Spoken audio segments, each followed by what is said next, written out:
So now we're going to talk very specifically about expanding infrastructure, what we might call urban sprawl, and then just really rethinking it. So really for decades, we've spent all this time getting people into cars. Now how do we get them out? But the default solution has always been add another lane, build another bridge, and is always expansion in that urban sprawl. Layered into that, we can certainly add refining how we move people. Some of the conversations recently have about, we brought up park and ride, and for, depending on your generation, younger people say, what's a park and ride? For some of us that grew up with park and ride is where public transit would actually have bus terminal areas. You would go park your car and take a bus and then go to downtown to your work or whatever activity.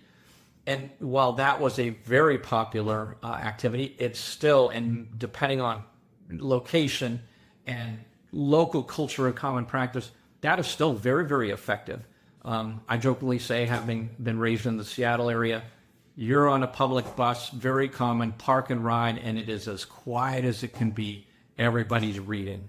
So again, it has its applications. However, people are still making choices about how they're moving around.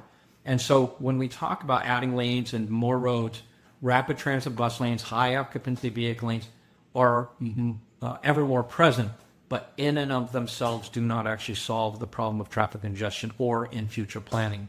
So now the approach is it's not only expensive, it's slow, and honestly, it's actually outdated even when it's finished. And I think we could all pick some examples of road constructions that either never ending, or ones that just ended and it's like, it's still congested. So really needing to look at a different mindset around that. So what's now emerging in this different mindset is not how to add more, but how do we make things work better?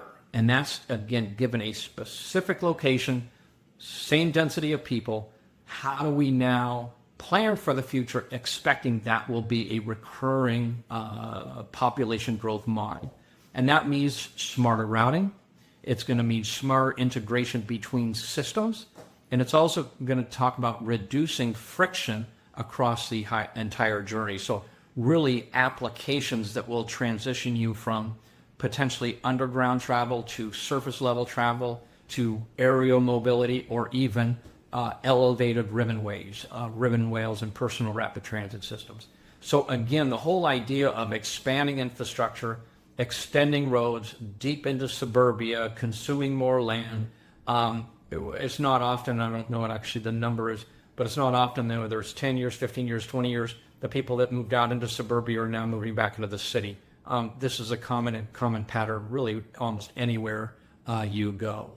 So again, we're looking at the difference between expanding infrastructure, the historical approach. We're really rethinking if we're building a new commercial residential area or a new smart city design, how are we building that, and are we applying these same ideas of just add another lane, build another road, or are we actually looking at these nodes and networks and hubs and then smart mobility built into these new locations?